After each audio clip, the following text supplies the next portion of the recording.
Alors bonjour à tous et bienvenue à cette deuxième capsule sur la théorie du changement. Mon nom c'est Barbara Durosel et je suis consultante en stratégie d'impact et j'ai aussi le plaisir d'être membre du CA de l'OBNL C'est moi le chef. Aujourd'hui j'ai le plaisir d'accueillir Karine qui va nous en expliquer un peu plus sur C'est moi le chef. Bonjour, donc moi je m'appelle Karine de Serpezé, je suis la fondatrice de C'est moi le chef, dont la mission est de transmettre le plaisir de cuisiner et de bien manger aux enfants.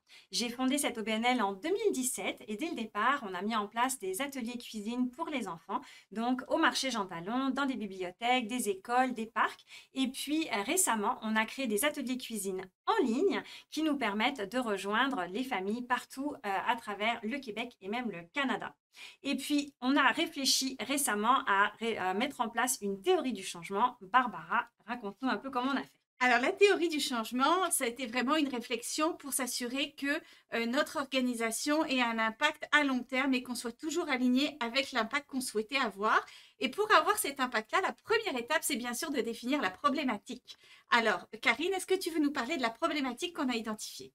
Oui, alors naturellement, on avait déjà identifié un peu le contexte dans lequel on voulait créer l'OBNL, donc c'est moi le chef, mais on a voulu aller un peu plus loin en faisant cet exercice de théorie du changement. On a voulu aller fouiller davantage et bâtir en fait ce rationnel.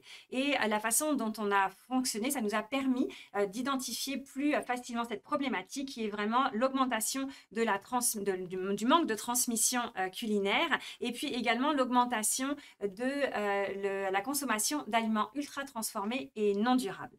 Et bien sûr, ce qu'on sait, c'est que cette problématique-là a des impacts sur la santé, tant physique que mentale, des jeunes et de tout le monde. Donc, notre deuxième étape, ça a vraiment été de regarder, c'est quoi l'impact qu'on veut avoir à long terme. Karine, est-ce que tu peux nous en parler? Oui, donc naturellement, on s'est basé sur les objectifs de développement durable de l'ONU, mais on a voulu aussi se créer une vision inspirante. Donc, on s'est carrément pas mis de limite puisqu'on veut créer un monde meilleur pour les enfants et les jeunes en leur transmettant donc ce savoir-faire et ces techniques culinaires. Puis c'est en fait d'enclencher un cercle vertueux parce qu'à partir du moment où on outille les jeunes pour adopter de saines habitudes alimentaires et d'avoir des bons choix pour la planète, lorsqu'ils vont devenir adultes et eux-mêmes avoir des enfants, ils vont continuer de transmettre ces connaissances-là et ces compétences-là à leurs enfants et donc d'avoir une meilleure santé pour l'humanité, mais aussi pour la planète.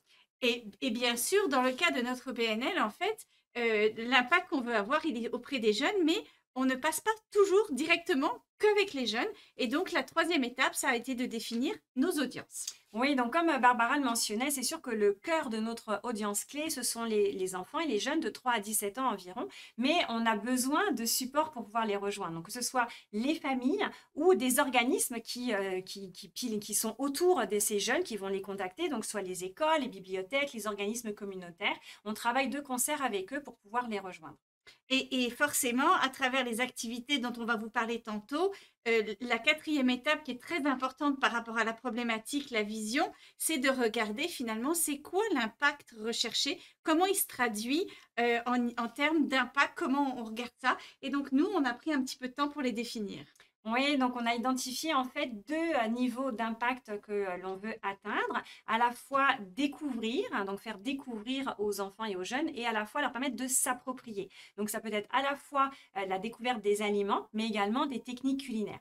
Pour nous, c'était vraiment important d'avoir ces deux niveaux. On a comme une petite initiation avec la découverte, mais après, l'appropriation, c'est fondamental parce que c'est ce qui va permettre aux enfants d'intégrer ces compétences et ces connaissances-là, et puis de les garder tout au long de leur vie jusqu'à la transmission avec leurs propres enfants.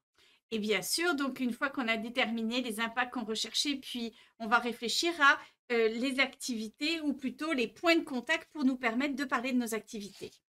Donc les points de contact, à l'ère des médias sociaux, naturellement, on utilise beaucoup les médias sociaux pour rejoindre donc à la fois les familles et les organismes qui gravitent autour des jeunes, donc les médias sociaux et tous les médias qui nous permettent de faire la promotion de nos activités. Alors l'étape suivante, ça vraiment consiste à réfléchir aux activités qui vont nous permettre d'atteindre des impacts qu'on recherche. Est-ce que tu veux nous en parler? Oui, donc je vais déjà afficher ça, Barbara, parce que pour nous, c'est Oui, vraiment important d'avoir ce côté transversal-là des activités. exactement. Donc, toutes les activités se font dans le plaisir, dans la joie. On n'est pas du tout dans un apprentissage académique, mais on est vraiment à travers l'expérimentation et l'expérientiel.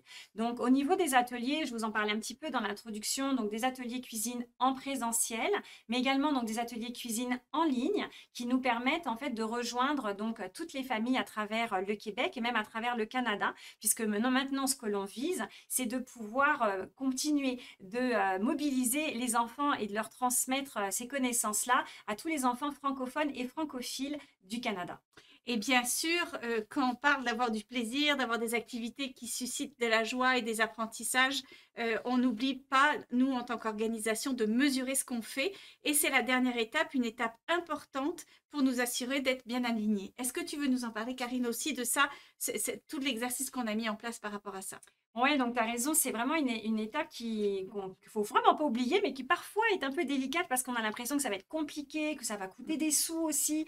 Donc nous, on a voulu réfléchir à une façon de faire qui permette d'être facile à mettre en place et peu coûteuse parce qu'on est une petite équipe également. Donc bien sûr, là, vous le voyez à l'écran, on va mesurer des indicateurs de base, donc le nombre d'ateliers qu'on a fait, le nombre d'enfants et de jeunes qu'on a rejoints, mais on a voulu aller un petit peu plus loin. On a voulu évaluer un peu le niveau d'évolution qu'on pouvait avoir à la fois sur la découverte et l'appropriation. Donc, comment l'autonomie des enfants évolue, comment leur intérêt pour les légumes évolue, etc. Donc, la façon dont on a procédé, on a listé des questions, une matrice de questions finalement, que l'on peut utiliser pour nos différents sondages, aussi bien pour les enfants que pour les parents. Et ça nous permet d'évaluer l'impact d'une activité, si on souhaite, ou même d'évaluer l'impact de chacun des deux thèmes. Donc, c'est une approche quand même qui est relativement simple et que l'on peut mettre en place facilement avec nos petits moyens. Puis on n'en parlera jamais assez, mesurer, c'est très important dans la théorie du changement parce que ça nous permet de voir si nos actions sont alignées avec les impacts qu'on recherche et si du coup on atteint les objectifs qu'on souhaite atteindre.